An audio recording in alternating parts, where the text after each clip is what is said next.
Sebenarnya awalnya saya tidak percaya. Seorang artis Thailand sedang tayangan langsung. Dia mengambil sebilah pisau dan berkata, "Saudaraku, saya ingin mati. Silakan memilih saya. Potong tenggorokan tekan 1. Potong nadi tangan tekan 2. Walaupun para penonton tidak percaya, tapi banyak yang menonton karena bosan. Para penonton terus mengundi. Terakhir, lebih banyak yang milih potong nadi. Tapi artis itu malah tidak menurut. Saya lebih milih potong tenggorokan. Potong tenggorokan lebih sedikit kesempatan hidup. Langsung ditengkorong ya." Kemudian, di bawah 500.000 penonton, gadis itu jatuh di lumuran darah. Siaran langsung diam seketika. Dan yang paling sedih adalah kedua orang tua artis yang menangis menonton siaran itu. Ada pepatah di internet, para artis yang berpura-pura gila sebenarnya lebih pintar dari orang lain. Kemudian, Jennie bangkit dari lumuran darah. Benar saja, semua itu palsu. Ini adalah drama Jennie dan Nano. Hanya untuk menyingkirkan orang tua Jennie yang menjijikkan. Orang tua Jennie tidak pernah bekerja, tapi mengendarai mobil mewah, tinggal di rumah besar. Ini semua tergantung dari siaran langsung Jennie. Namun pengeluaran orang tuanya terlalu banyak. Tidak bisa dikontrol oleh Jennie. Walaupun dia menghasilkan banyak uang, tapi dia tidak pernah menghabiskan uang yang dia hasilkan. Dan orang tua tidak pernah melihat kualitas barang, asalkan ada bayaran iklan.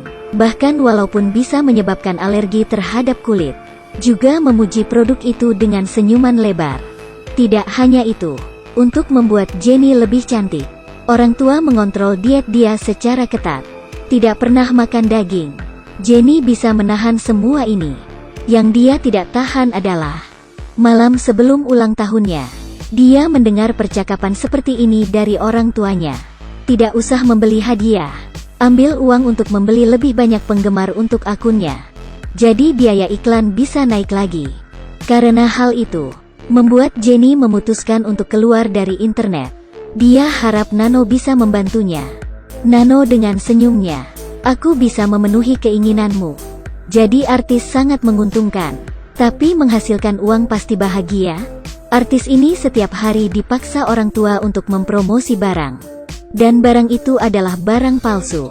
Hasilkan lebih banyak uang saat Anda masih terkenal. Dia benci hari-hari berakting di dunia online. "Saya ingin mati." Dia tidak ingin terus dikontrol oleh orang tua dan penggemarnya. Sehingga dia meminta bantuan teman baiknya untuk berpura-pura mati di tayangan langsung. Dia membohongi semua orang dan berhenti. Seperti yang dia inginkan, berita kematiannya menjadi pencarian teratas.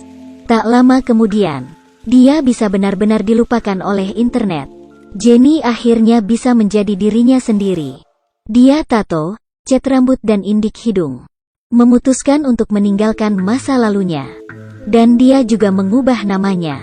Saat itu Jennie terasa begitu santai. Tidak perlu lagi membalas komentar 99+ setiap hari. Tapi ada yang tak terduga. Ada berita hangat di TV. Seorang gadis bernama Yuri mengatakan kepada media, dia mengaku sebagai teman baik Jennie dan menemukan tempat siaran langsung Jennie hari itu. Di sini tidak ada mayat dan jejak kaki yang keluar kamar. Dia menduga bahwa Jennie pura-pura mati. Jennie terkejut. "Siapa wanita ini? Aku bahkan tidak mengenalnya." Teman baik palsu berkata, "Jennie adalah orang yang hidup dengan ceria. Mana mungkin dia bunuh diri? Pasti ada orang yang berada di belakang layar." Mendengar semua ini, teman baik asli, Nano, mengeluarkan senyuman aneh.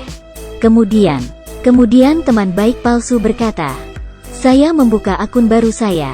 Membawa semua orang untuk mencari Jennie yang mati palsu. Segera subscribe saya." Dengan begitu, teman baik palsu Jennie menjadi terkenal dan mendapatkan ratusan ribu penggemar. Jennie sangat marah. Kenapa ada orang yang begitu menjijikkan? Tidak lama kemudian, teman baik palsu menghubungi Jennie dan bertemu dengannya. Di atas atap, teman baik palsu mengetahui kebenaran tentang kematian palsu. Itu karena dia telah memasuki jaringan Nano. Jaringan Nano penuh dengan fotonya. Sebenarnya tujuan Yuri bukan ingin terkenal dan menjadi artis, tapi ingin membalas dendam, dan tidak biarkan musuhnya Nano bersenang-senang. Saat kembali ke kamar, Jenny memberitahu Nano dirinya menyesal. Saya ingin pulang. Hahaha. Rupanya, jauh sebelum mereka menerapkan rencana, Nano sudah memperingatkan Jenny. Setelah rencana dijalankan, Anda tidak akan pernah bertemu orang tuamu lagi. Apakah Anda yakin ingin melakukan ini? Mereka parasit yang saya simpan. Aku akan lebih baik tanpa mereka. Jenny sangat kesal. Dia menyesal meninggalkan rumah. Menyesal mendengarkan Nano. Dan itulah yang Yuri ingin lihat. Saat Nano tertidur, Jenny mengikuti instruksi Yuri dan menusuk pisau ke Nano. Kemudian memalsukan tanda pertarungan di lokasi, menggambarkan luka di tubuhnya. Berpura-pura dia sedang membela diri. Dan apa yang Jenny tidak tahu adalah, ketika dia melarikan diri dari hotel, Nano membuka matanya lagi. Jenny sambil melarikan diri sambil tanyaan langsung, berpura-pura kasihan, dan berkata bahwa kematian palsu sebelumnya dipaksa oleh Nano. Yuri juga di sampingnya dan berkata ya. Tapi sangat aneh. Penonton dalam siaran langsung terus berkata, pembohong besar, Jenny yang sebenarnya sudah lama kembali. Ya, hanya beberapa menit yang lalu. Akun asli Jenny sudah mulai tayangan langsung. Halo semua, saya Jenny. Tampaknya pengkhianatan Jenny membuat marah putri setan.